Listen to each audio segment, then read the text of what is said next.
On the shore of the Red Sea, the forward-thinking town of El Gauna was founded with a mission to do its part to protect the environment.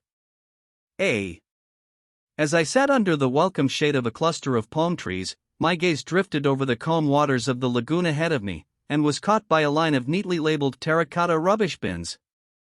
To be honest, when I'd imagined my trip to Egypt's Red Sea region, I'd pictured swimming in warm, crystal-clear waters and discovering vibrant coral reefs surrounded by brightly colored fish. And though I was able to do all of that, it was not the marine beauty that captivated me the most, but rather El Gauna's impressive commitment to sustainability. Instead of detracting from the natural beauty of the Egyptian resort town, the rubbish bins were a welcome sight. In November 2022, the 27th United Nations Climate Change Conference, more commonly referred to as COP27, will be held across the water at the popular Egyptian holiday resort of Sharm el-Sheikh. What many visitors don't know is that, here on the country's western coast, El Gauna has been focused on sustainability since before COP's existence. Creating a contained, self-sustaining ecosystem was always a target for El Gauna, said Omar El Hamamzi, CEO of Orascom Development, the Swiss-based company that built and manages El Gauna. Conceived as a waterside idol in 1989 by Egyptian entrepreneur and Orascom engineer Sami Sawiris, El Gauna takes its name from the Arabic for the lagoon. It's an apt moniker. The chic community of holidaymakers and residents is built across 20 islands in turquoise lagoons, linked by canals and lined with promenades and sandy beaches. Visitors can stay in one of 18 hotels, play on 2 golf courses, irrigated with recycled water and from the town's own desalination plants, enjoy water sports such as kitesurfing, windsurfing or diving, or mingle with celebrities at glam events like the El Gauna Film Festival, next slated for October 2022. But it has grown to be more than a glitzy vacation destination. Beyond the hotels and golf courses, the town now hosts a hospital, library, school, university, and places of worship, serving a resident population of around 24,000 people. The community even has its own Egyptian Premier League football team, El Gauna FC. What's more, in the 30-plus years since its inception, the town has been lauded for its commitment to the environment. In 2014, El Gauna became the first place in Africa and the Arab region to receive the UN-sponsored Global Green Town Award, honoring cities displaying substantial efforts and progress towards environmental sustainability and a greener community. Prior to that, in 2007, El Gauna partnered with the Egyptian Ministries of Tourism and Economic Cooperation and Development, as well as commercial travel operators Travco and TUI, to launch and serve as the pilot location for the Green Star Hotel Initiative, the Middle East's first national eco-certification program for tourism. This initiative aims to combat the environmental risks, such as pollution and exacerbating water scarcity, posed by the rapidly expanding tourist sector in Egypt, a country which, El Hamamzi noted, has not historically had an orientation towards sustainability and environmentally friendly design and architecture. As a guest in El Gauna, one of the first things I noticed were the abundance of designated recycling points, a relative rarity in Egypt. Then there were the electric and solar-powered tuk-tuks ferrying people around, as well as an electric bike-sharing system, the first in Africa, launched in 2017. Amid Nubian-inspired architecture, designed to achieve maximum passive cooling, I saw signs inviting me to minimize consumption of water and detergents, eco-taps in the hotel rooms to reduce water usage, and a distinct lack of plastic straws and packaging. We decided the best combination was not an in-your-face approach, but inviting guests to join us in the efforts through many micro-practices, El Hamamzi said. But much of the environmental effort happens behind the scenes.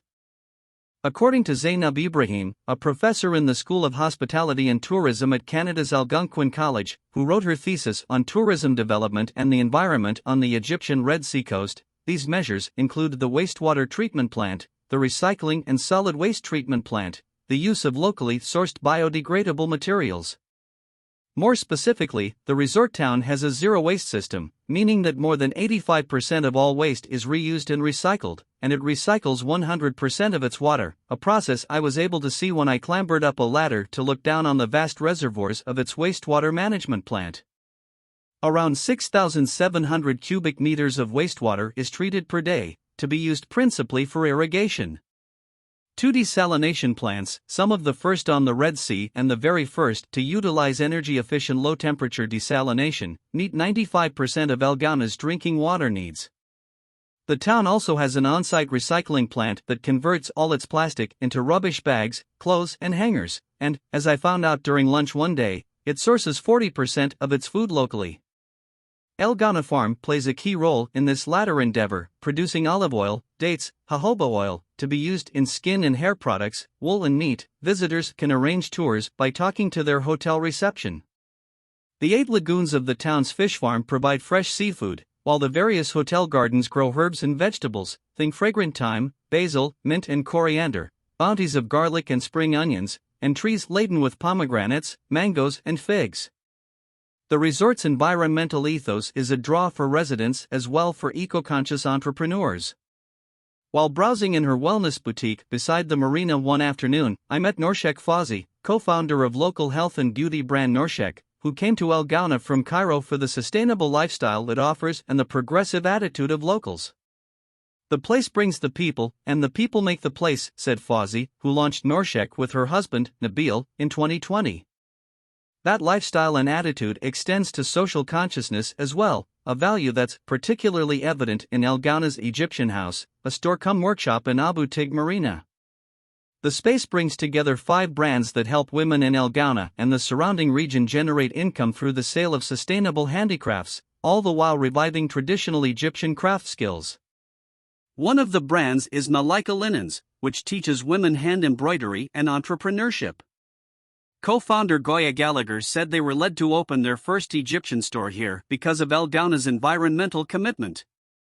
"We have always shared Elgana's vision of sustainability, both social and environmental sustainability," she said. "For example, we believe in producing products that can last a lifetime and don't need to be replaced. We are 95% plastic-free and are working on the last 5%. That kind of interest in community-focused projects seems to be in the water in Elgana." The town's annual Earth Week is completely community-originated, explained Fawzi. The event, which usually takes place in April, has included community beach cleanups, upcycling workshops and talks on ecotech at entrepreneurial hub G-Space. "The place brings the people, and the people make the place." Despite all of this effort to be green, Elgana's management team has acknowledged a couple of elephants in its room: the tension between the claim of creating a sustainable resort town and the destruction of virgin landscapes required to build it, and the fact that most holidaymakers get here by air travel, famously not an eco-friendly method of transport. At a high level, human intervention always causes an initial disruption, El Hamamzi admitted. The solution is one of Elgana's biggest goals: to become Africa's first carbon-neutral town. This is a long-term project, conceived in 2014 in partnership with the Egyptian Ministry of State for Environmental Affairs. Former Environment Minister Leila Iskandar said, "I was impressed with Elgana's pioneering approach to voluntarily reach carbon neutrality, although the law did not require it. It represented an awareness of the importance of running a destination with a responsibility towards people and the planet." Among the developments already made in service of this goal, she told me, are the identification of major greenhouse gas emission sources and reduction measures, energy efficiency in the buildings, electric vehicles, efficient and low-carbon management of the water supply, and recycling of waste and water. COVID-19, however, threw a spanner in the works. "One thing we want to do is to accurately measure our carbon footprint and be more specific about how our measures are offsetting emissions from transport," El Hamamzi said. "To be transparent, we haven't yet managed to fully quantify it, due to distortion over the last few years, which saw many Egyptian visitors arriving in cars." A new, specialized committee will be leading the post-COVID phase of the project, outlining new initiatives and laying down target dates. A certain step on the agenda, though, is increasing the capacity of Elgana's solar plant, opened in 2021, and expanding mangrove forests, which protect against coastal erosion, sequester carbon, filter pollutants, and provide breeding grounds for fish and clean waters for coral. These measures are particularly important in this ecologically sensitive region that has high biodiversity in the water, Ibrahim explained. "We hope this town will exist in many decades to come, The only way to do that is by being fully sustainable and eco-friendly, added El Hamonzi. Ultimately, the Earth is something we all have the responsibility of protecting. We have to play our role.